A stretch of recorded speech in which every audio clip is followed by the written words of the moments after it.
Well. Welcome to the second round, suckers. And welcome back to the Palace Pistons report as well. Look at Quincy. But go Yeah, where ahead. I'm So, at, baby. with that big game seven win, completing the 3-1 comeback against the Orlando Magic. The Detroit Pistons are getting ready to face off against the Cleveland Cavaliers in the next round of the playoffs. But before we get into that, go ahead, give me y'all's thoughts on Game Seven. Zach, go ahead, kick us off. Game seven, man. I will say this: that was probably the best game I've seen them play the entire series. I can't believe that it took us 7 games to finally beat the Magic. I don't think it should have gone on that long, but from what I saw, they played Detroit basketball. They set the tone. Obviously, Paulo got his points because, like D. Will said, he is a superstar. But we were able to handle the Magic pretty well, and I'm glad they got the win, and I'm glad we're moving on to round two. Well, you guys, very reminiscent about the Palace days. We were in this predicament before, and we made it through. We had a lot of reasonable doubts because, like Zach said, we shouldn't have been in this predicament anyway. Maybe five or six. The way Orlando was playing, they're not really that AC type of team, but they played us well, and they caught us off our guard. Luckily, at some point in Game Six, we were able to get our footing down, and I think we're back to form. So, especially in that Game Seven, everything was just clicked. It was close starting out, but then we just pulled away. So I think we're back to form. I feel much better with this Cleveland series coming up. I don't know about the feeling the better for Cleveland because they finished the series 2-2. And if you do your research, some people were missing in some of those games, so it could have went either way to 3-1, either way, Detroit or Cleveland. Saying that to say this though, I think to Zach's point, it took 7 games because keep in mind, inexperience sometimes is better when you don't know what you need to know when it comes to the playoffs, and sometimes you know what you need to know and you don't do it, and that's exactly what happened with the Pistons. They knew they were supposed to come out and punch first from game one, and you see that game one. There's something about Orlando and Detroit in the playoffs. It always brings out the bad in the Pistons, regardless of the level of team, be it a seed, first seed, fifth seed, or fourth seed. This just happens to be 1-8, those two scenarios. Word. So So my bad. no, go ahead. Word. So everybody kind of mentioned, history repeating itself and everything like that.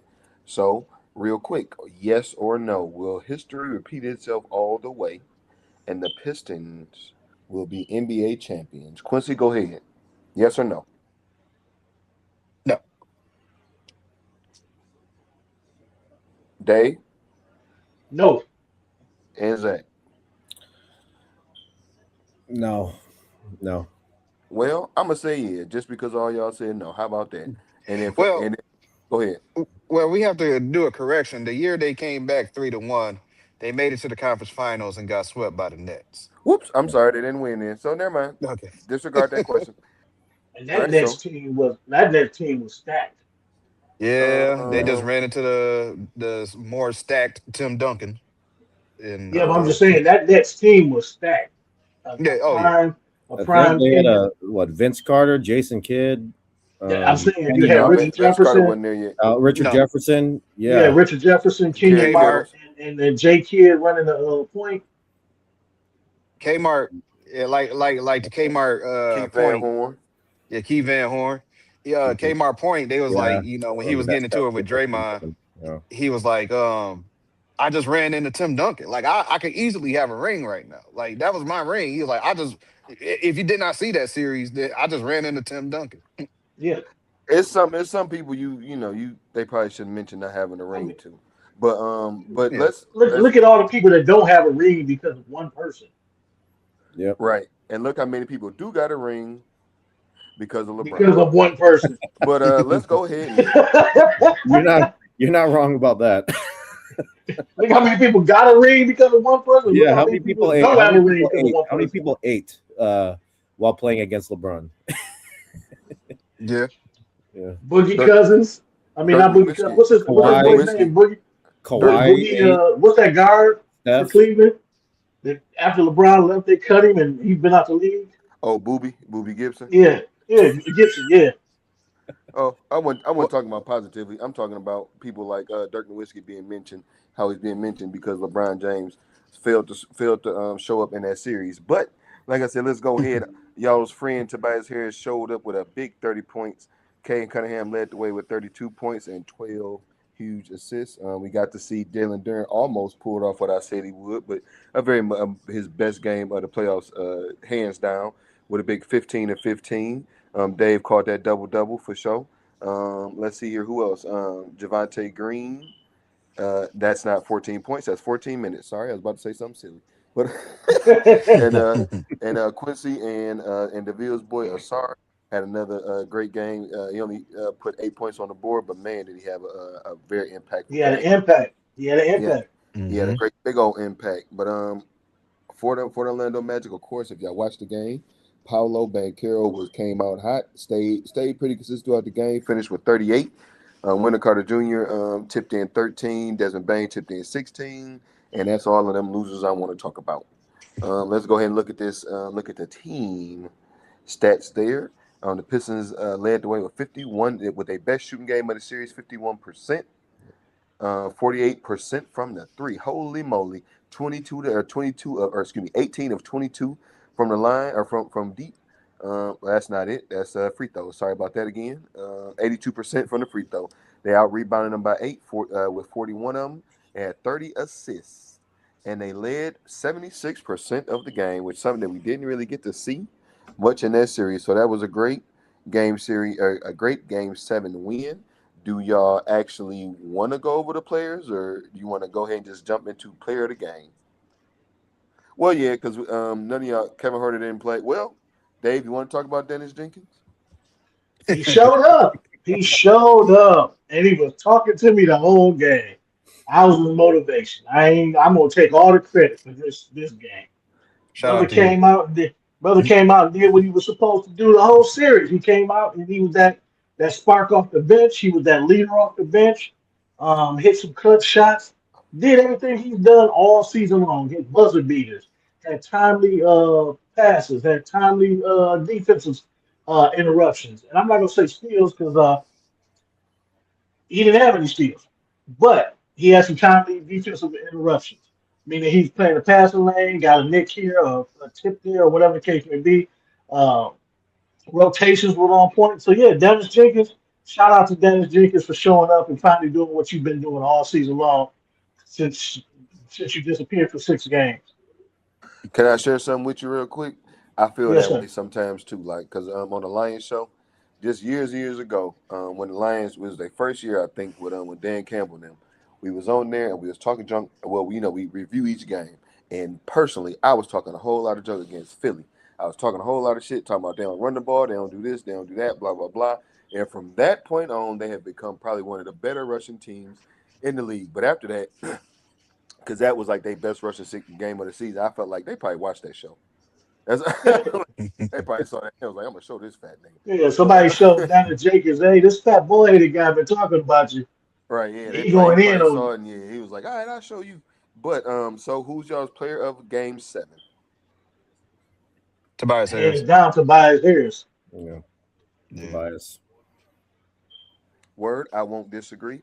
But I say Cade. So on, like I said, on from them losers and on to the next, hopefully batch of losers, and that's the Cleveland Cavaliers. What is this? East? What is that? What is this? The Central Division? What division is it? Central. Central Central. Division. Yeah. Yes, Central. Central Central Division Division Showdown. rivals. Central Division rivals. Central Division showdown, as Quincy said. Let me see if I can put this on here. All right, let's take a. Hopefully, them draws is gone. Let's take a quick look at the season series. They split that thing 2-2. Any of y'all have any remarks on the season series? The ghost of Dennis Schroeder shall haunt the Pistons this season, this series. Hmm. Well, that ghost will have to fight the ghost of James Harden in the playoffs. So I mean, it's gonna be spooky, I guess. Well, James Harden he's not going to do anything in the playoffs. The Pistons' Achilles heel is Jalen Tyson. Believe it or not, that's their Achilles heel when it comes to the Cavs. Not James Harden, not Spider, Tyson. You shut him down, and you're going to have your way with Cleveland. The I'm series not was two familiar at two. all. Series was 2-2, and the two Detroit wins. Tyson averaged 12 points. And the two Cleveland wins, he averaged 20 plus. I remember You that tell dude. That me was a dude. That was a Oh dude that got wow. hot. He got hot in the second half, and exactly. Yeah, I yeah, it remember was that. like. But wasn't that the game where was it Dennis Jenkins who hit the he hit like a shot to go in the OT? I think The they ended corner, up the corner three to yeah, I go into think they overtime. yeah, they ended up still losing, I think though, right? Yeah, Or yeah. did, oh, Wait, didn't No, Daniels get I'm just hot saying in as we were the game? talking about the overall series, uh-huh. your Achilles heel is going to be Jalen Tyson because, like I said, in the two Piston wins, he averaged 12 points. In the two Cavs wins, he averaged 20 plus. All right, so that may be a big X factor for the Cavs. Dave, go ahead and tell us about one of them key matchups. Key matchups is who's going to start off on Spider and James Harden. I assume, I would think, based on reputation, that you're going to start Sark Thompson on Spider, and you're going to probably put Tobias on James Harden. Those are your, or you may have Cade start off with, but if Cade gets into foul trouble because of the little tricky things that Harden does, I would move Tobias over there. But I I'll call definitely him would up. not take a Sar off of Spider. He gives him problems, length wise and quickness wise. All right, so what are y'all thoughts on that, Quincy? What you got? Um I wouldn't disagree. Coming out, you can't put Duncan Robinson on James Harden. Oh hell no. Uh no. That's uh maybe you could settle for a switch, like if Duran somehow get on him, like I don't know, but yeah, I would agree with D Will. Like you just would have to depend on Tobias Harris to kind of like stay square with him and make him go for more perimeter shots. James Harden really wasn't a perimeter threat in Toronto against Toronto, so I would probably say do that. Be a good defensive key. Zach, what you think? Yeah, yeah, I'm gonna have to agree with D Will as well. Yeah, you definitely got to stick a SAR on Donovan Mitchell. I mean, Asar is quick enough to stay in front of him, and he's long enough to bother his shot. So that's definitely a key defensive matchup. As for Harden, yeah, I could definitely see both Cade and Tobias splitting time, uh, guarding him because Hmm. like D well said, Harden just got some tricks up his sleeve to try to draw fouls. So you definitely got to watch out for that. But yeah, I think yeah, if we can slow those two down, we're definitely gonna have a chance. And gentlemen, I have a bold prediction for this series. Ron Holland will get some clock based on the matchups. Based upon foul trouble, because I think Cade and Spider and James Harden gonna get a lot of people in foul trouble. So I think just Yeah. that's the card that JB gonna have to pull. No, I like that. I kind of I think they might have been preserving him because he was gonna fight somebody. But yeah, I could definitely see that as far as matchup goes.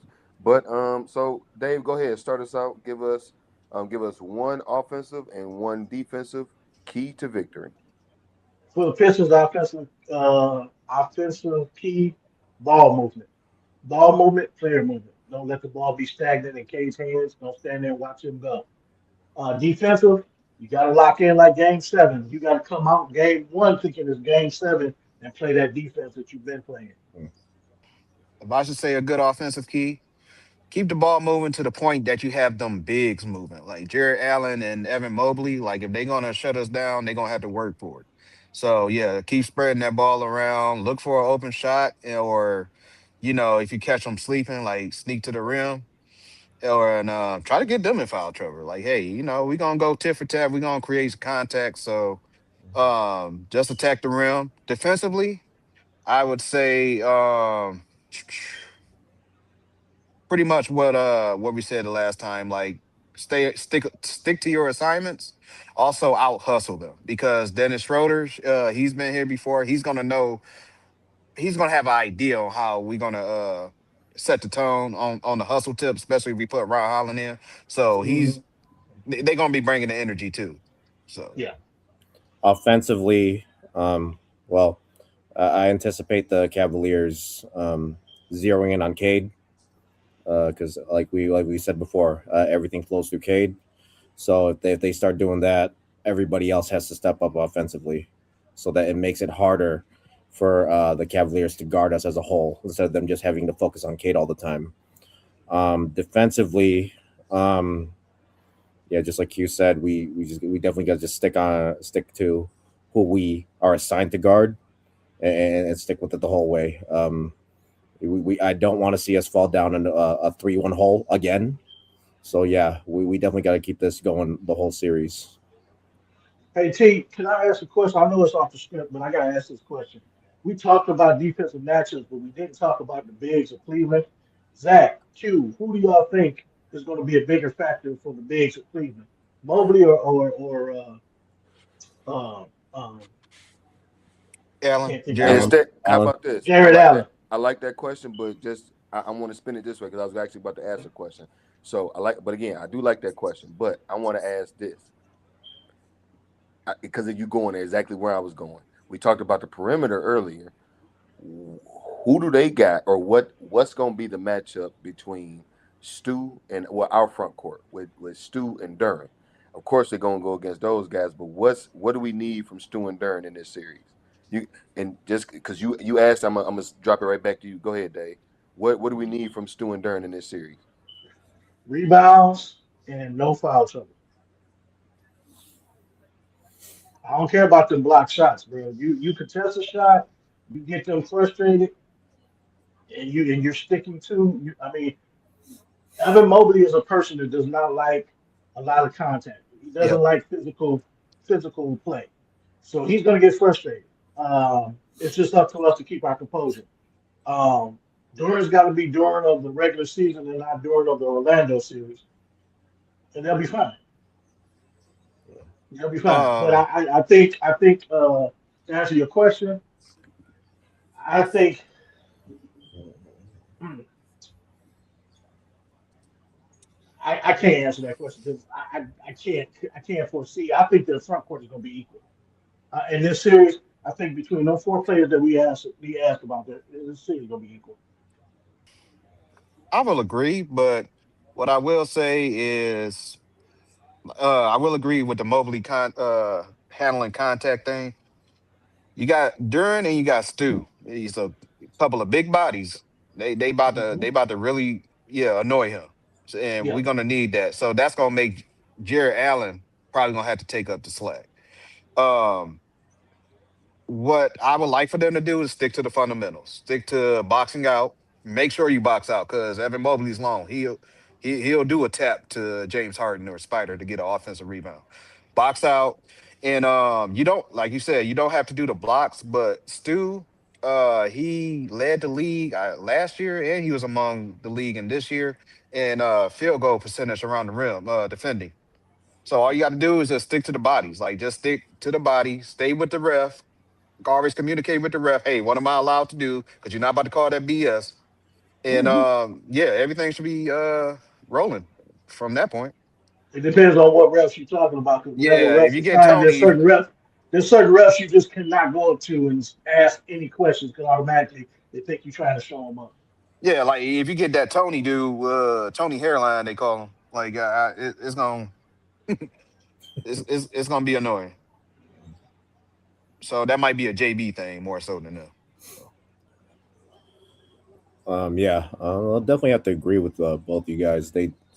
Stu and Duran, they definitely have to out rebound, out hustle, and basically outwork um, Allen and Mobley.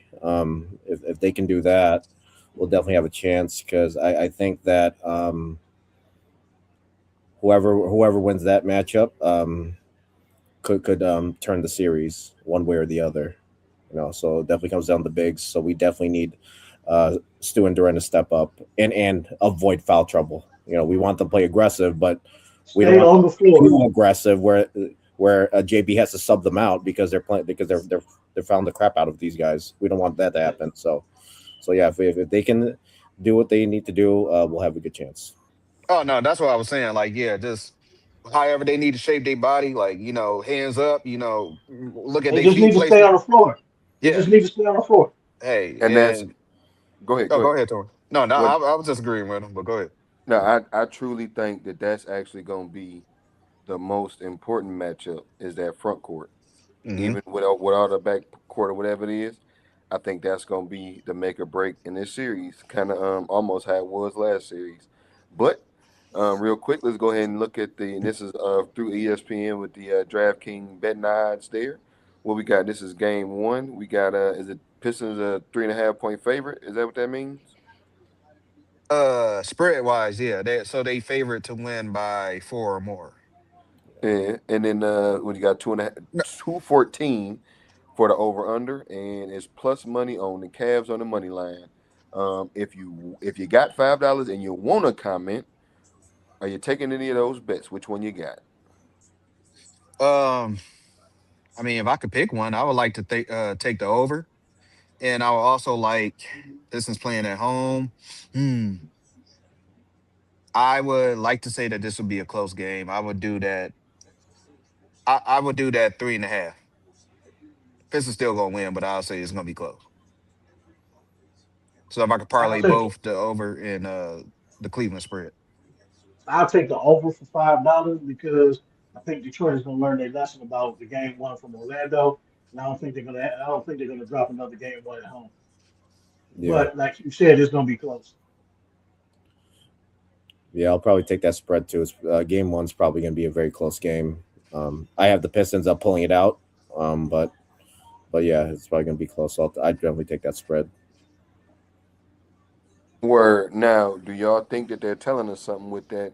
I think it might have been 214 a couple of times. I think Quincy might have mentioned that it had shifted toward the closer to game time, but they might have gave him 214 a couple of times against Orlando. But do y'all think, just real quick, do y'all think this is going to be a more offensive series? Think it's going to be higher scoring? Yep. I think He- so. Here's why. Detroit better hope not. Here's why. I think both teams not gonna sell out for the 3 point. I think, like you said, you got Evan Mobley, you got Allen, like, and Spider could go to the rack too himself. And then on the flip side, you got K. I think all both teams gonna shift more into interior scoring than the perimeter. At least in my head. I could be completely wrong, but I mean, Detroit better hope not. This is not an offensive series. Look on the Or other side. Look across. Harden, Spider, Mobley. they will want it to be an interior because if you got to Who play who do Allen, you have? Well, who do you have that matches on Detroit? Because if Duncan is off, the bias is not consistent. that's it. You got K. Yeah, You better hope it's not an offensive yeah. game, offensive series. no, I agree. I like that. I like that point of view. Zach, did you go? No, no. I mean, yeah. I think it's definitely going to be more interior scoring.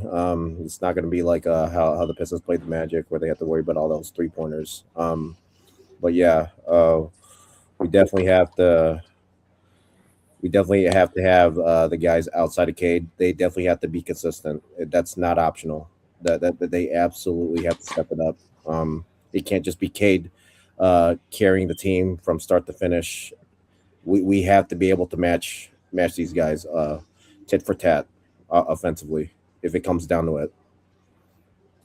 Yeah, but like Dave said, I don't know how that's going to happen because Cade seemed to only be the only one. Well, Caden and Tobias Tobias, seems to be yeah. the only one that know how to put the I ball in the don't, basket. gentlemen. I don't respectfully. I don't see Tobias here dropping another 30-point game in this playoffs. I could be wrong. I hope No, I I'm wrong. don't know. I I hope I'm wouldn't wrong. say I that. didn't. I I don't didn't. see I didn't. Tobias drop another. I didn't say he wouldn't drop a 20 points. I don't see Tobias dropping another 30-point game in this I didn't series. see him I doing mean, it in this against the playoffs. Magic, honestly. So that was a shock to me. But on the way out the Respectfully, door, no, I Yeah, get you. I agree with you. Almost. he got a former defensive player of the year out there, so it's gonna be a little tougher to He do it. shouldn't have won no goddamn I defensive know, player of the year. But I you know. right though. You right though. But so on the way out the door, let's go ahead and give y'all what nah. So I guess we'll do series predictions or do game one. And if you got a series prediction, give us one. Zach, start us out. Guys, okay. As much as I want to say that the Pistons are gonna sweep them, I don't think that's gonna happen. I could see this going 6 or 7 games, but I think Pistons 6 or 7. Um, I would like to say Pistons in 7. Pistons in seven. Every home team winning a game. Yep. Yeah, Who wins games? Who wins game one? Pistons. Detroit. Pistons. All right, looks like we all predicting a Pistons victory in game one. So let's see how it goes. But since y'all stuck around, go ahead and hit that like button and leave us a comment. Tell Quincy to get a better backdrop with a sunny sky instead of the gray It's instead raining of the right now. clouds. But so what? The Palace ain't standing right now. Right. Quincy, So where so how you about at? that? You in an alternative world right now. Yeah, just put some sunshine behind you is all I'm saying. But um, go ahead and go Pistons, and we'll see y'all in the next one. All right, fellas. Back to the Palace. Back to the Palace. Let's take a look at the Pistons' upcoming schedule. There aren't many left, courtesy of Best Buy. Watch them all on Fox Sports Detroit.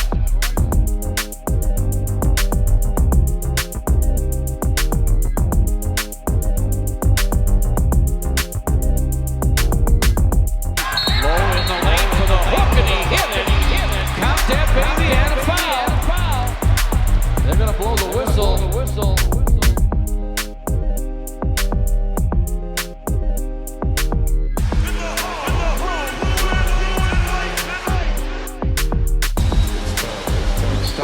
Stein